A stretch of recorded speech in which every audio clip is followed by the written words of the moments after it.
If you saw our most recent announcement, then you already know what's up. You already know what this is about. But if you haven't, please go watch it. It's going to explain a lot more than this video will, and I really want you to get the whole shebang, all the information, so that you know what we're about to do. But the short of it is we are directing and creating a movie this winter, like right now, like winter, spring 2026.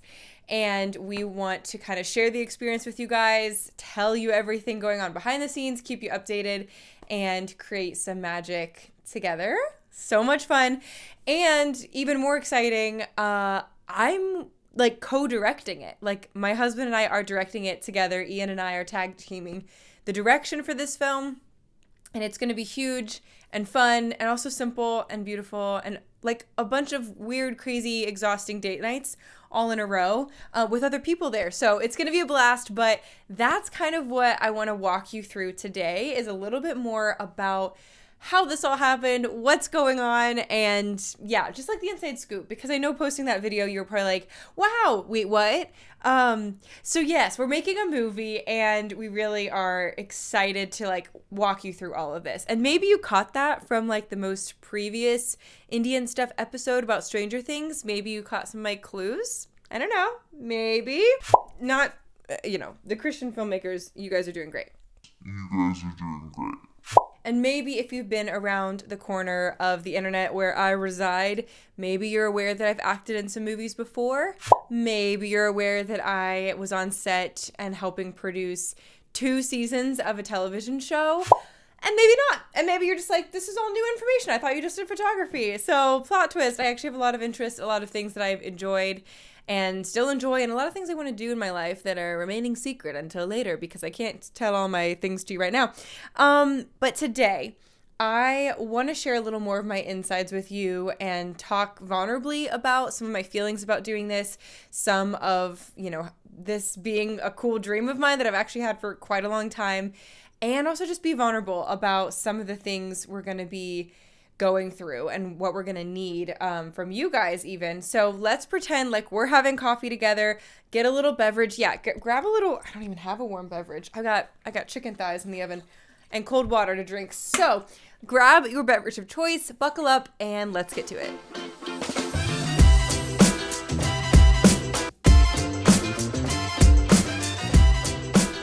So the year was 2012, the year we all thought the world was gonna end. And it was Christmas break when I grabbed my friends who lived in the same neighborhood as me. I was lucky enough to live in a neighborhood with amazing, fun, crazy, just as weird as me, young girls. And we all brought out the creativity in each other. And I remember like grabbing my friends and having this idea to make a short film over winter. Not unlike what we're about to do right now. We would make stupid videos, guys, and they do still exist on the internet. We would take photos of each other. We would bead. It was like a big deal. Was it a big deal for you, like to do jewelry and create little beads, like necklaces and Swarovski crystal earrings and all that stuff? And then we'd have yard sales and sell them. And I remember one time selling a necklace that I beaded for $5, 5 big ones, and feeling like I was the queen of the block, which I was. But still, I felt like the coolest girl ever to sell something that I made and make money off of it. And it was just so much fun. But these girls were my like bread and butter when it came to creativity. And it was a lot of fun growing up with them. So shout out. You guys know who you are. I think also we dressed up in like our mom's like pantyhose and tights around our faces and arms and did like a Lady Gaga music video. I have no idea what happened to that one. But yeah, it was just a lot of fun. We basically also invented Vine before Vine was a thing. We would make short forms, silly videos, silly jingles. One was called the Fruit Loop Flower. It was around the era where like the tree octopus scandal came out, where someone like made a fake blog post and photoshopped an image of an octopus that lived in a tree. And it was that era of the internet. And we were like, oh my gosh, what if we made a fake one called the Fruit Loop Flower? And we made a whole video about it, finding them in the wild. It was a lot of fun.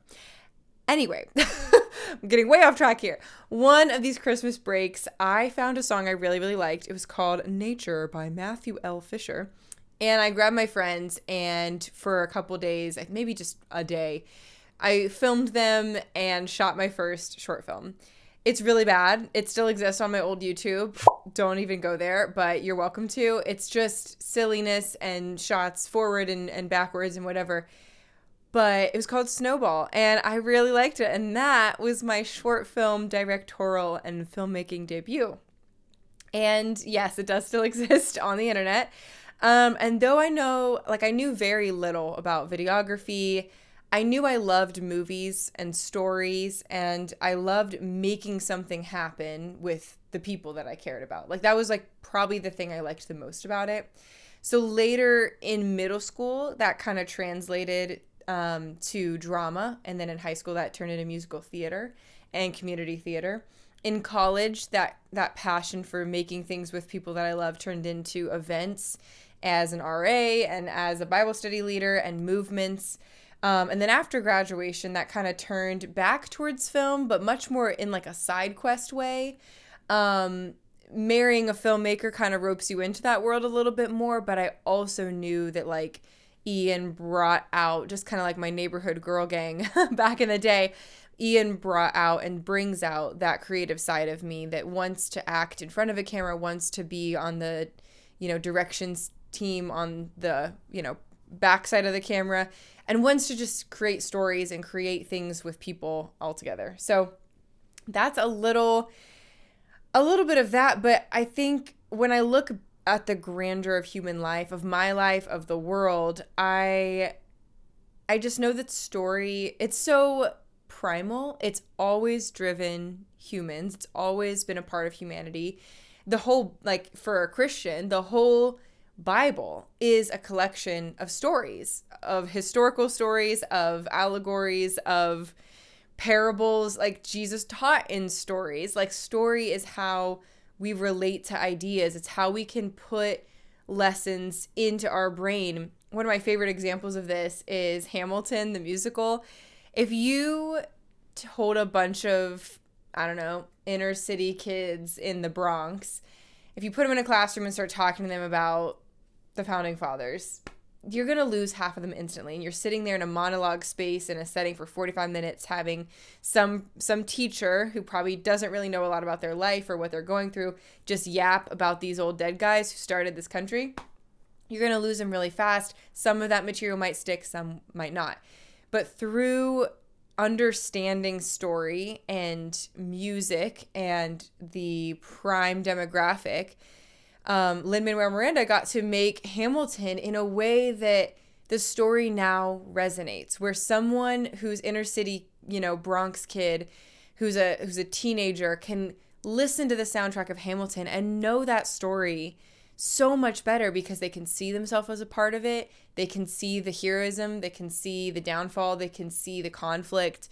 They understand the historical context. Not perfectly, of course, like we've all got our creative liberties, but that telling of a story, that directorial lens, I think shapes everything when we think about stories. But I think a great story like Ratatouille, or literally pick any Disney princess movie, or the Avengers, like the comics, the movies, whatever. I think a great story inspires. It leaves you feeling really good. It leaves you feeling motivated, empowered, just like all good stuff, right? A good story generally, usually does those things. An amazing story, like I put the Odyssey on here, Lord of the Rings, Harry Potter, The Great Gatsby, like some of those classics. I think a great story, an amazing story can shape culture. Like not just in an economic sense, not just theme parks and sales and spin-off series and things like that. I think good stories do that, but amazing stories strike inspiration, pull at the human heart, bring us to tears, like start movements, or they could even just bring you to your knees and make you feel like you need to sit with yourself a little bit and do some reflection afterwards. I don't know if anyone else does this, but when I've seen a good movie, I can, be inspired for a day and a half and then go about my life. When I see an amazing movie, I have to sit with it for a little bit. It might be something that I think about a week from now, 10 weeks from now, 5 months from now, a year from now. I think like the way we ingest stories is also interesting, but that's a topic for a different day. But I just think stories do so much to our humanity. And I remember one example I can give is I remember reading the Divergent series in high school. I was a big reader in high school. And I loved Percy Jackson, Hunger Games, Divergent. There was another series about harvesting human organs. It was dystopian. And I remember the ending of the Divergent series. And just, reading is so magical. You just sit there with your own imagination and thoughts and put everyone in this category of how you think they look and act and sound. And you paint these virtual mind pictures.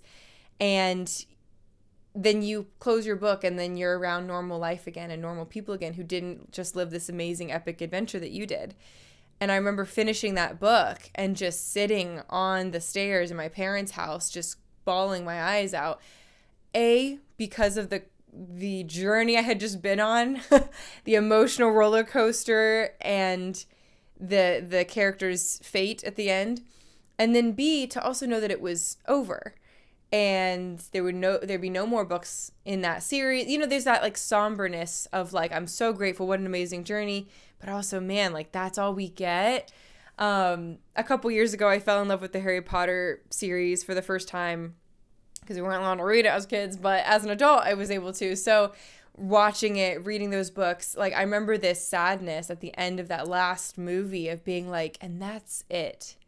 There's no, like, I want more in this world. I want more imagination and monsters and battles, and I want to swim in this water a little bit longer. And it's kind of like, oh man, all we get is these remakes. Like, but I think that's the power of storytelling. When I board planes, also, I listen to my downloaded music, which is all John Williams' Harry Potter instrumental, and it makes me feel like the plane is magical, like I'm flying, and it does something to transport me and even my brains back into that world a little bit, and it feels pretty fun. So it's through storytelling, books, songs, music, visual arts, paintings, films, dance, and theater that we express all these things, what it means to be human, what it means to share a planet with somebody else, what it means to search our souls for meaning and life and to relate to God and to search for spirituality and all that beautiful stuff about being a human. The good, the bad, the ugly, the completely absurd, the weird, anxious what ifs, the dystopian, that is all storytelling. I think it's really, really cool. I want to pause and acknowledge I am really grateful to be living in a time where I can even have a small part in this.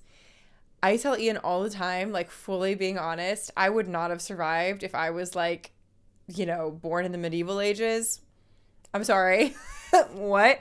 I am so grateful that I live now, like even though the world is kind of a dumpster fire, it kind of always has been, but especially right now it feels extra dumpstery and extra fiery, but it's really, really beautiful to be able to live in an era where cameras exist, where something called Adobe Premiere exists, where YouTube exists, where I can wake up and also just I work for myself. I have the privilege of like I've built something I love that gives me the flexibility to sit down on a random morning and say, I'm going to make a movie and then somehow push forward and do it. Anyway, I just think it's a beautiful thing. So I'm very grateful for all that. I guess all that backstory is just to share with you that I am about to embark on a brand new journey, and it's scary and it's exciting, and I feel like I'm taking a step towards my passions.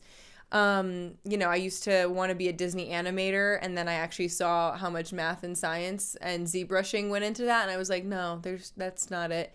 And then I did, graphic design, and I've done photography, and I run a business, and I teach, and I do all these cool, amazing things, and I've done acting and stuff, and I'm like, wait a second, what if there was a way to combine all of the things that I love with all the people that I love and make?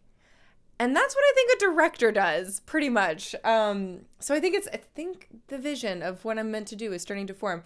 But I think it's an invisible job once the work is over and it's out in the world. And it's that invisible job that executes the whole project. You could have an amazing story and a really crappy director.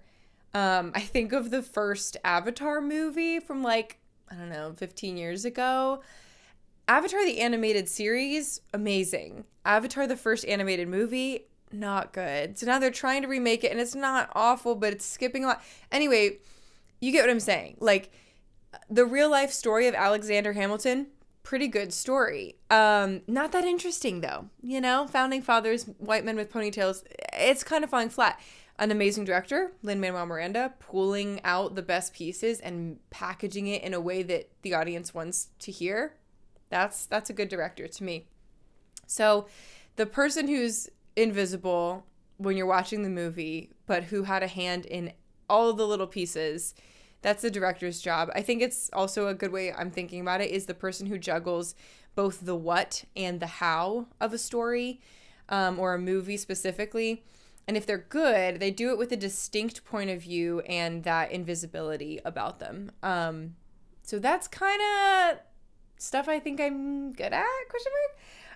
It turns out I'm very good at telling people what to do. I'm pretty good at it. And being a nice way, too. Like, I mean, truly, pull me aside if I'm, like, being like the worst person ever. But I genuinely think I have a decent way of communicating and managing teams and managing groups of people and kind of making sure everyone has a good time. And just getting shiz done, you know, and having fun with other people on set. These are all things that I think I'm all right at. And I think that's all a director is, right? Like, I'm done. I can just have a good time, tell people what to do, and it'll happen. Wrong.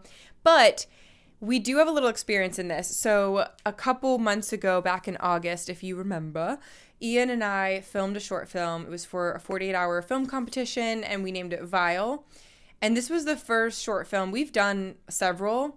Usually I'm either acting or I'm doing something on set, like script supervising or crafty. But this was the first time that we decided to both co-direct, like split the directing in half.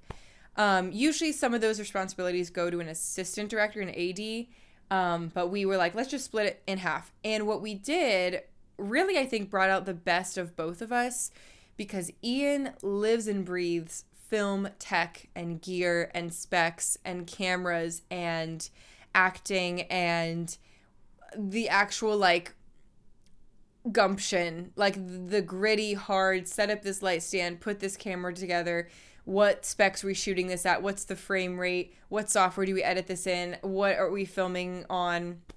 That's his world. And I think I do a great job with composition from my photography background, with team management from all the other things, being an RA and being a leader at different times in my life. And then marketing, PR, and understanding story, wardrobe. Those are kind of my things. And so what we did during Vile is he was being a cinematographer. He was up there with his camera. And then I was back in Video Village watching on the monitors. And then I could tell him and direct him, move this way. Hey, can we get a PA to fix the actor's hair? Hey, could you try that line again, but a little more scared? Okay, that take was the best. Let's do one more for safety. Like, he was able to be the cinematographer. I was able to kind of direct and note what was the best and, you know, what we needed to change. And we went scene by scene like that. And then when we were, you know, in the editing room, he was piecing it together in DaVinci. And I was standing over his shoulder and, you know, telling him, okay, cut that. All right, J cut here. Okay, with this color needs a little warmer. And I think it worked really well. I think both of us were so pleased with, like, that combo, because it really complemented both of our giftings side by side. And we just make a good team. I'm so glad I married him. Oh my gosh, guys, we're getting coffee. That's right. We're getting coffee. We're talking about boys. Anyway, I'm sorry if you had to hear me swallow, but my mouth was dry. I needed it. But that whole process just really lit a fire under our bums, and we were like, we can do this. We can do this. We don't need to be the Duffer Brothers. We can be the Married Duffies, the Married McHugh directorial team. So we're like, let's do it on a larger scale. So that kind of launched. That was back in August of 2025. We had been thinking of this idea for this film, Call Me Harlow, for a couple years. It's changed a little. We had a different kind of plot going on, but some of the core was still there. And then after we did that short film in August, we were like, we can do this. So we got started on writing the script in the fall. We kind of spent the holidays like, yeah, we were in, holiday mode, but in the back of our heads, we're like, we need to get past the holidays so we can start filming. So I'm so thrilled that the secret's off my chest and you guys can all hear about it now, and you can also cheer us on, participate, like it's out there. So I'm glad you guys have stuck around so far and are interested in kind of being a part of this. But sorry, I burped again. I've been burping a lot in my episodes, so sorry about that. So what it looks like for us with this one, with Call Me Harlow, we are still splitting our directorial responsibilities kind of in half, but again, kind of falling into just our areas of expertise and our passion. So all of my responsibilities are, for this movie, marketing and PR, which means running social media channels, pitching for news and media coverage, possibly some still behind the scenes photography at times, planning screenings and launch events, hosting an email list, writing, all that stuff. Development, finances, overseeing crowdfunding, calls with investors, submitting for grants and writing grant proposals, which is literally a whole full-time job. It's a lot. Kind of taking the lead on wardrobe. I'll get to that in a second. Leading Crafty and the team of food and managing dietary restrictions and all that stuff, and kind of being the lead volunteer coordinator. Ian and I together, the responsibilities we're sharing together are casting, editing the script, story development, location scouting, general research. We've had to do a lot of just making sure things are accurate, and just research about like making a movie in general. And again, we've made short films, but like this is different. It's also our project. Pitch deck creation and storyboard creation, which is kind of like scene by scene, shot by shot, like mapping that out together. And so the things that Ian is doing that I am not doing: writing, cinematography, editing, crew bookings, production schedule, logistics, like making call sheets, which is literally my nightmare. Location, logistics in general, how we enter a property, how we leave the property, how we manage the gear while we're at the property. Gear in general, figuring out how much, what kind, what we need to rent, how to transport it all, and the specs of how to film and why we're filming that way. And then DIT, which is data management and file storage, making sure every day after set, all the footage we make gets it on the right hard drive and is all categorized and labeled the correct way. And then creating a trailer and cutting that together. And if you think of the movie The Holiday, I think that was Cameron Diaz's whole job, which is so crazy to think about. So if you're looking at that list, like reading it out loud, I'm like, and we're doing this in like 3 months total. I mean, the whole filming we're hoping is 1 month long. So a lot of this has been happening, but it'll be a year-long project, like for sure. That's a lot of work. It's a lot of work for two people. So if you're like listening to this and you watched our big announcement and you're like, wait, how are you doing this? And you're running your own business and you like have all these clients and your own jobs, and like also, by the way, guys, I'm just gonna be honest, we're not making any money off of this, so that's all our like any ounce of free time we have is gonna be spent on doing that. So it's a lot, but good news, it takes a village to do good, beautiful, hard, creative, amazing things. You watching are welcome into this village. You are welcome to be a part of this project. We invite that. We are looking for that. We have so many amazing creatives who have already said yes, who are on board, and we really, really, really want to add anyone who's interested at all in a role that we need. So some of the ways you could get involved, some of the things we're not doing and things we just need help with, we could use a first AC, which is like a first assistant camera. So even though Ian's the primary cinematographer, if we need, someone to switch lenses or to take the camera off his shoulders so that we can go talk about something, set up, tear down, whatever, which is also grip and lighting, G&E specialist. We could use people in that department. Production assistants, PAs. We could use a bunch of you. So if you're interested in production, if you have some experience on film sets, that'd be amazing. Even though I'm doing some of the wardrobe, I would love to take that off my plate. I've made mood boards. Like I was on Milanote the other night making mood boards for each of our main characters, just with visual ideas of what they're wearing and how their wardrobe shifts as their character develops throughout the story, the presence of certain colors, color theory, whatever.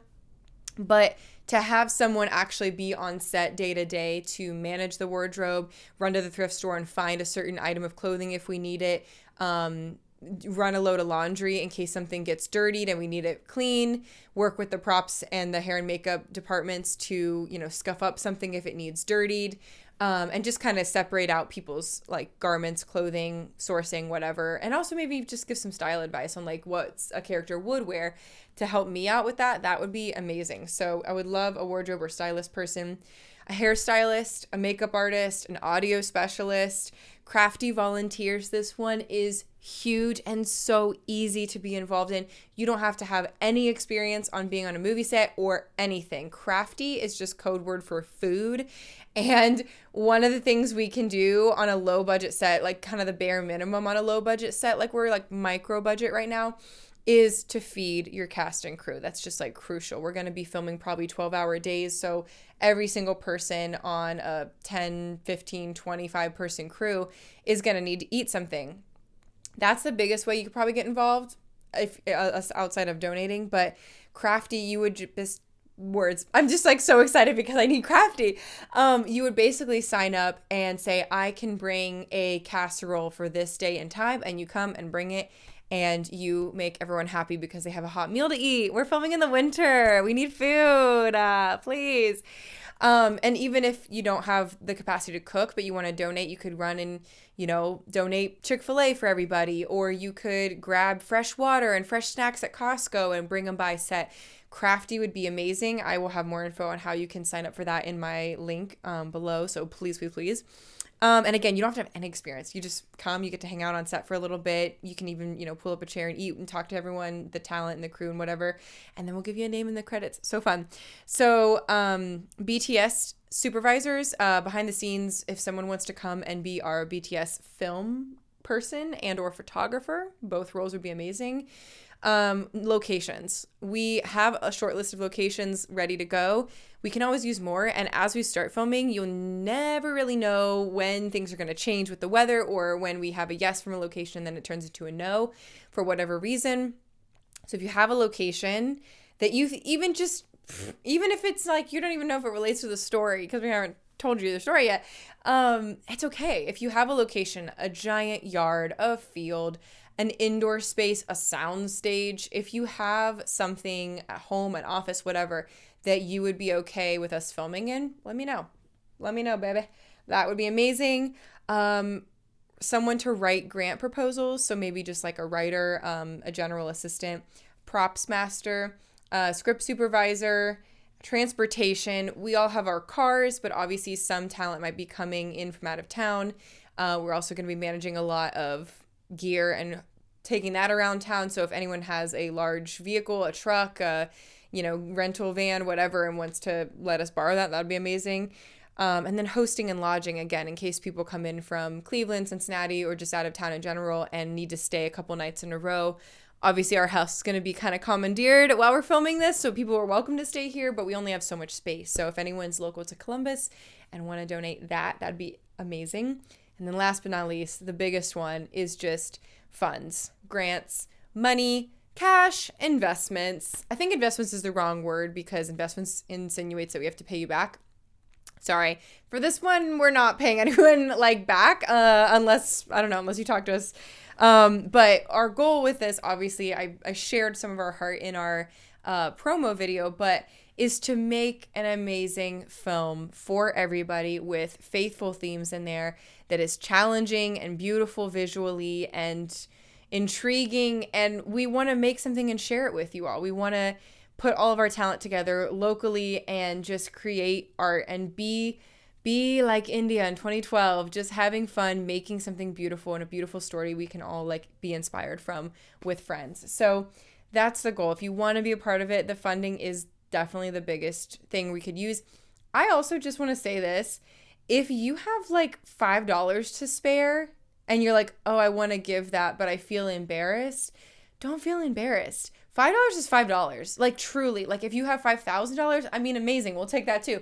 But $5, like, any amount, I sound like a spokesperson, but I don't even care. I truly am. Literally any amount means the world to us and helps get this vision, this movie out into the world. So anything is welcome. Link to donate is in the show notes, the caption, the things. You'll see it everywhere. So going through all those roles, saying all those things, it is not easy to make movies. Yes, it is a lot of time and energy. And no, we are probably not making a singular dime off of this. Actually, I was going to say a single penny, but the penny just got discontinued. So we're definitely not making a single penny off of this. But I'm excited, and Ian's excited, and we're excited, and the people we've talked to about this, the cast we already have locked in, the crew who's already interested, like, we're all excited to make something together in community, especially when it, like, is the kind of content that it is, that it's challenging to a believer, and it helps a non-believer feel seen, and it tugs on your heart a little bit, and it just examines some of how we treat one another in the world, which I think we really, really need more thought-provoking films that do that, because the world is gestures to everything. It is on fire. And I don't think it's a mistake that we're here at this time, in this day, in this age, with this script and this story and this talent, and we have the honor of making something. So we're going to make it. We're going to freaking make it. Okay, catch me at the Oscars. Just kidding. That would be cool. One of my dreams is to win an Oscar, guys. It's fine. Okay. It's gonna be cool. I was gonna say, what am I? Oh, I like lost my train of thought on my notes. I was gonna say vulnerability hour. Grab your coffees. Oh my gosh. I think if we were just having coffee and it was just me and you, I would share this over coffee with you. I think what I'm scared about most with this project is letting people down, because that's kind of my biggest fear in general, is just like disappointing someone who like believes in us, believes in me, invests, like spends money on a project for us. But then I think of all the all-nighters I pulled in college to get a project not just done, but like really freaking good. I think of all the 40-hour film festivals Ian and I have done. I think of being on set for a TV show in Alaska and staying up until 1 a.m. backing up all the footage and shipping hard drives across the country. I think of how many times we've traveled internationally. I have a hair stuck to my lip. I'm trying to be vulnerable. Ew. Anyway, I think of all the times we've traveled internationally with cameras and taken photographs and, you know, had these moments where we're like, we can do it. Like, I don't know.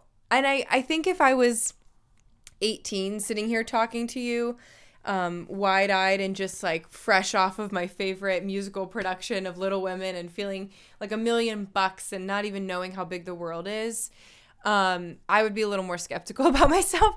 But I'm 29. I'm 29 now, guys. I'm not a kid. I'm 29, and I am just really proud of like how many situations and things we've gone through. I'm proud of how many things we've made from nothing to make a movie, to make a short film, to make a painting, to write a song, to act a scene.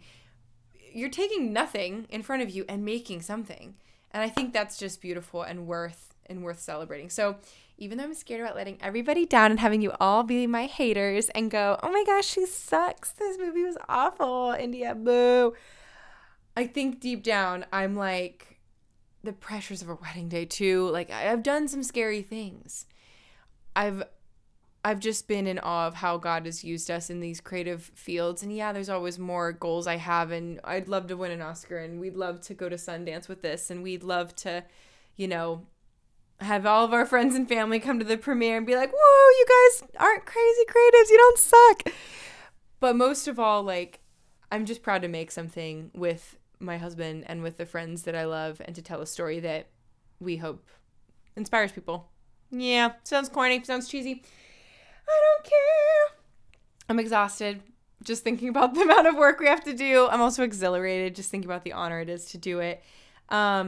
I remember a couple years ago, the first time I acted in a short film was when Ian wrote, and we had friends come over and we filmed one night until 2 a.m. out in our neighborhood streets, and I was like, doing this very exhausting performance, and it was like all these things, and I just laid back in bed and my head was spinning from the adrenaline, and we turned off the lights to go to sleep, and I was just like, nobody else in our neighborhood just knows what we did.